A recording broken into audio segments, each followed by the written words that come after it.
Hello, today I'm joined by my guest Neil Jinks. He's the brand ambassador for Sinclair Taylor. Neil, how are you doing? I'm very well, thanks. Nice to meet you, David. Really nice to meet you too. Really nice to be talking to you. And we spoke a little bit off camera about titles and how you came to be brand ambassador. So brand ambassador's not doing it justice, Neil. I think there's a bit more to Neil Jinks that meets the eye. Can you give us some of your background for anybody that's watching today? Yes, of course. Well, I fell into a career in the legal profession 37 years ago. I was starting out as an office junior, and then over the years progressed to work for a global legal business as a director.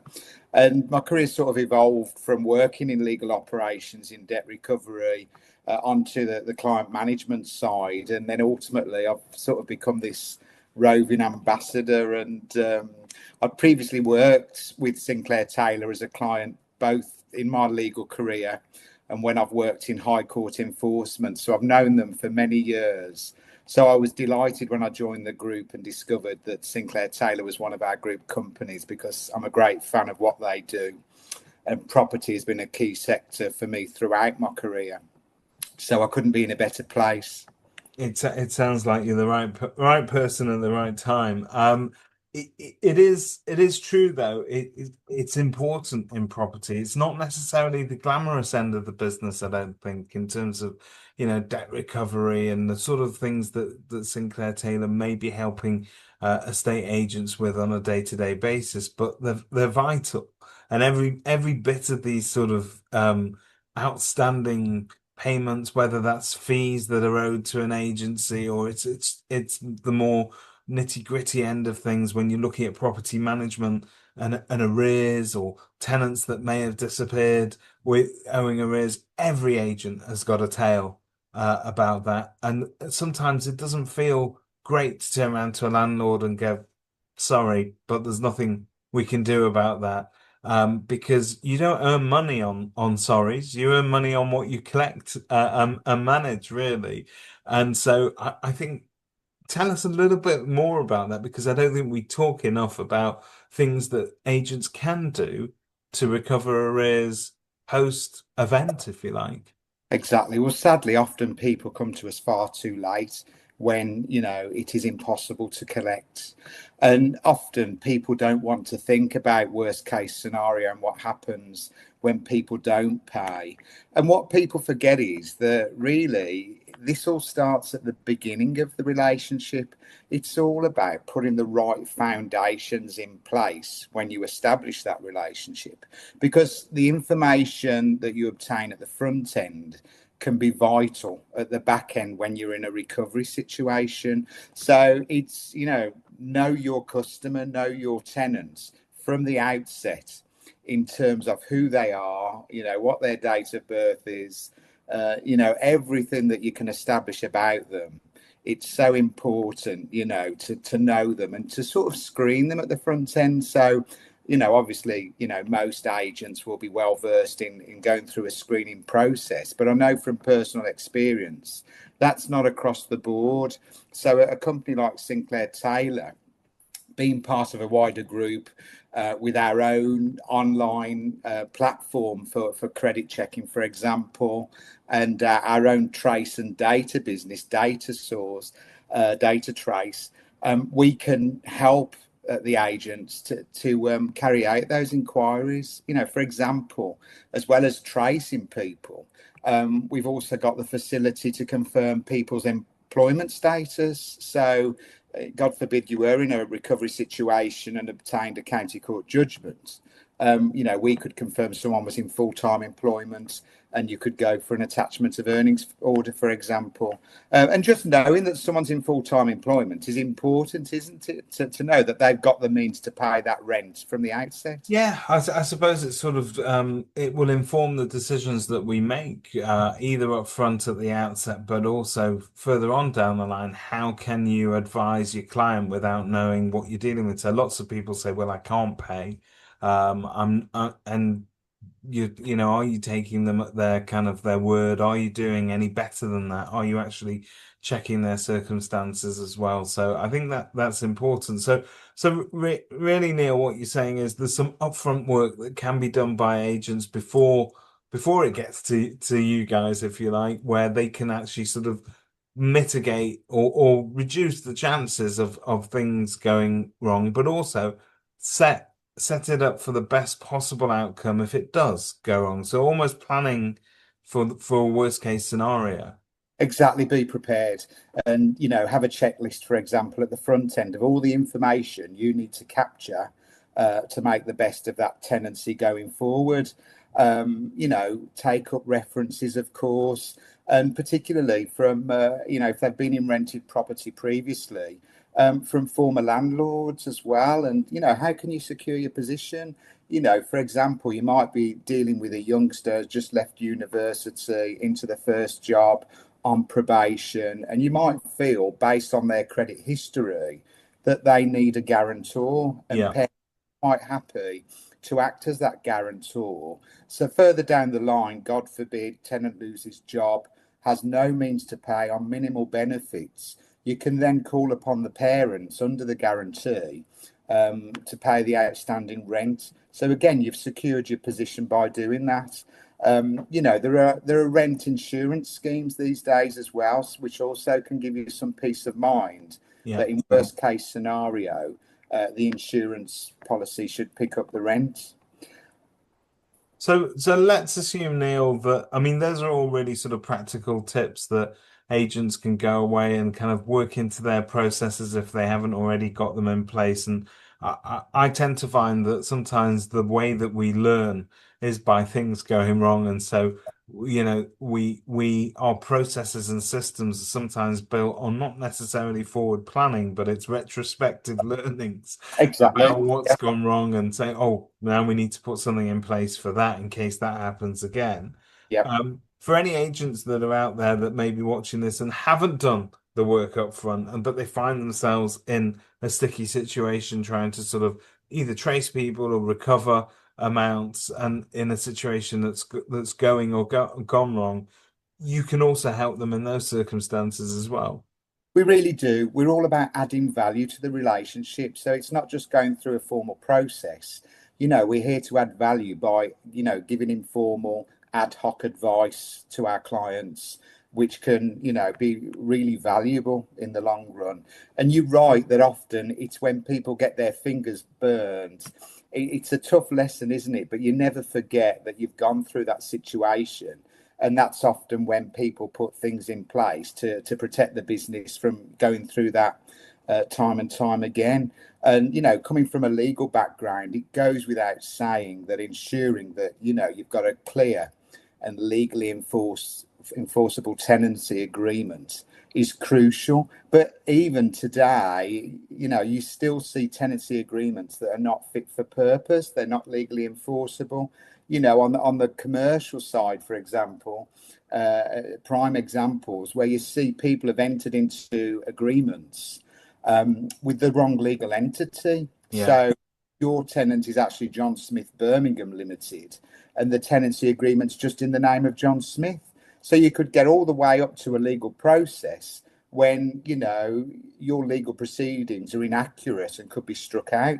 So it's crucial that you've got the precise information recorded, and as I said earlier, capturing as much information as you can at the front end. And you've touched on it yourself. Automating the rent collection, ideally you don't want people paying in cash or postal orders or whatever it might be. Wherever possible, getting the rent paid by direct debit, standing order, so you've got that peace of mind. That direct debit comes in regularly on the first of the month and whatever. So if it doesn't come in, you very quickly can identify that it's an early warning signal, isn't exactly, it? Yeah, yeah, and it's yeah, an opportunity to a touch point with the tenant, and it's interesting, isn't it, that from personal experience, I know that not all landlords are the same. Some are very good, and others, that you seem to see this sort of relationship where it's them and us. The tenant sort of treated as an inferior Yeah, party. But if you operate in that way, they're more likely not to communicate with you when there is a problem. So having regular contact and support is so invaluable. So the best advice I can give anyone is keep in touch. Always be friendly and respectful to your tenants. I would always say be firm but fair. And when at first when you see a payment issue, it might be that it's gentle reminders initially. Someone might have a short-term cash flow where they've been laid off work but been told, we can go back to work in a month or two. sure. So if you've got someone decent who's in that kind of situation, it might be that you need to not be aggressive, but to be a bit more flexible and agree a payment plan where, potentially they can pay the rent and so much off the arrears, over time to bring them down. Because, often it's just you can have these temporary blips, but by working together with the tenant, you can easily overcome that. Because if you're going too hard, the barriers go up and you have no communication and you don't know where you stand. And as a landlord or agent, that's when it's stressful for you because you don't know what you're dealing with. So if you have an open door policy and, you make it quite clear that you're very open to discussing any concerns at any time, you build up that trust and rapport with your tenants. And if there are arrears that start to build up, you're in a better position to address that and have some cooperation between the parties. But one of the hats I wear is chair of the Chartered Institute of Credit Management. Yeah. And as I would say to our members and through the legal process as well, it's all about early intervention, isn't it? Because people leave it too late sometimes and let things build up to the extent that, people come to me and say, this debt has built up, tenants disappeared. So at Sinclair Taylor, we offer a service where it's trace and collect. So we've got our own tracing business, so we can find them at their new address and then immediately take steps to try and recover the rent arrears for you, the former tenant arrears. But it's you've got to act swiftly to keep that debt to a minimum, really, because the risk is if you don't, as I say, people come to me and say, "Can you collect this debt?" Well, no, I can't, because that tenant was declared bankrupt a month ago.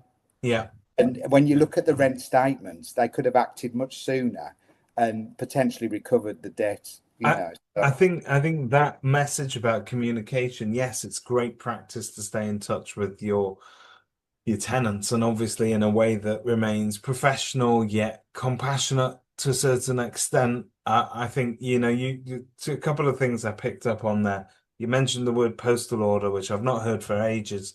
So yeah, you can pay in postal order or green shield stamps. I bet people don't remember what those are either nowadays. sadly, But I do. you'd be amazed at the different methods for payment. But I think you're right. Things like direct debit, automated collection systems do give you that pickup. But that communication is important.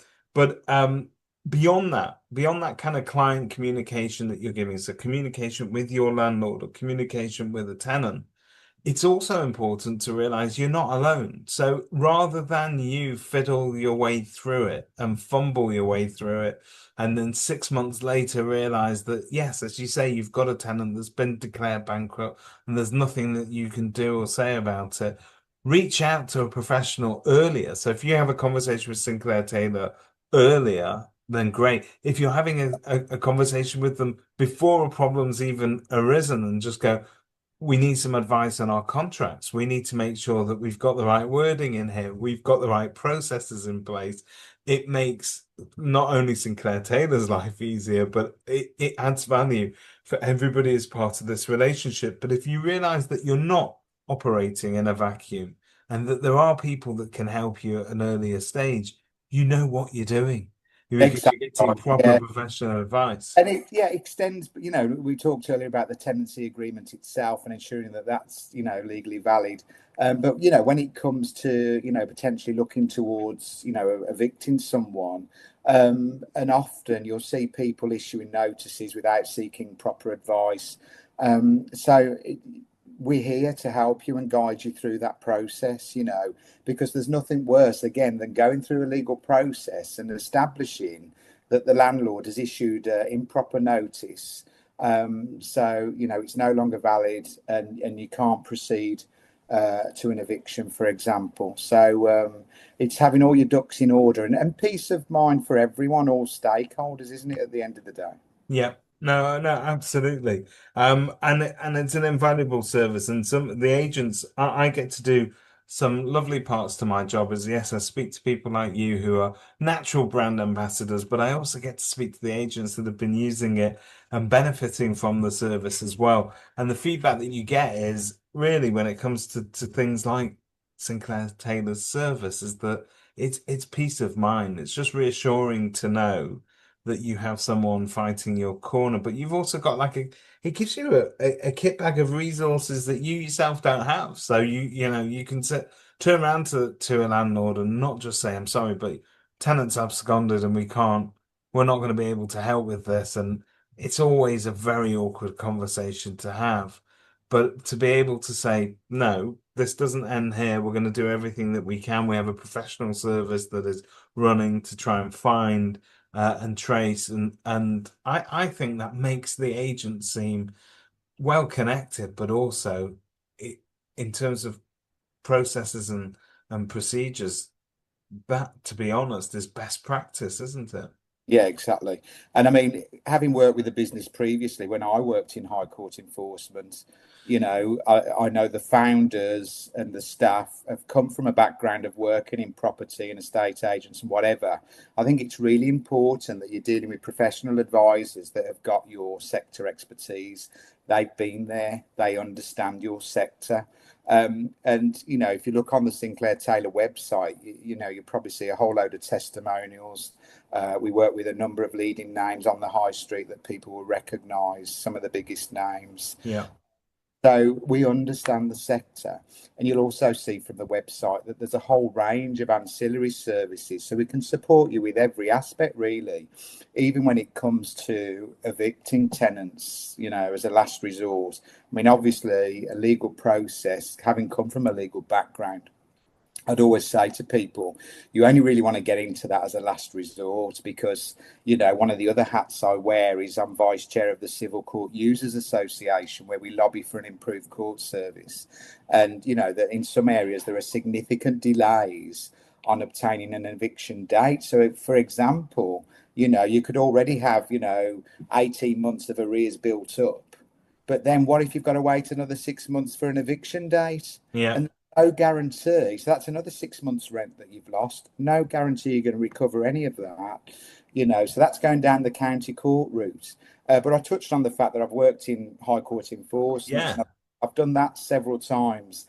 Fortunately, behind the scenes, so I'm not the man at the door. But what's very important to me is I'm very keen that landlords get access to justice. So, rather than facing those delays in the county court, there is another route where you can apply to have the case transferred up to the High Court and use a High Court enforcement officer for the eviction. Right. Now, the difference is obviously a county court bailiff is employed directly with the courts, but the High Court enforcement officer is an independent professional employed by a commercial business, Right. and it really speeds up the process so they can get to the eviction date much more Sooner. quickly, and they're Yeah. well versed in dealing with everything that you need post eviction, in terms of insurances and dealing with any property that might be left, in terms of goods and chattels. And you can actually issue a combined writ of control and possession, which means that if you've got a money judgment as well as an order for possession of the property, the High Court enforcement officer can not only secure your property and take possession back for you, but if there were any goods left on the property of value, he can also seize them to cover your money judgment. So I think it's Fascinating. a much more commercial route for landlords to go down. See, most agents watching this will not know that, which goes to show it's not what you know, it's who you know, and you need to know Neil Jinks because not only do you have an impressive CV and a number of different hats and business cards, but you have that's hard-won experience, isn't it, Neil? And Many years of experience, and it's adding value for people. And I'm a landlord myself as well, but I've also been a tenant, and I've seen it from all sides. So I can appreciate it from all angles. But I'm very keen that all stakeholders are dealt with appropriately. And as I said earlier, if you treat your tenants right, you're more likely to have a better experience as a landlord. well, sound advice there, Neil. Thank you so much for talking to us today. You're welcome. We will be definitely checking in with you in the future. Thank you. Forward to. Thank you, David. Thank you.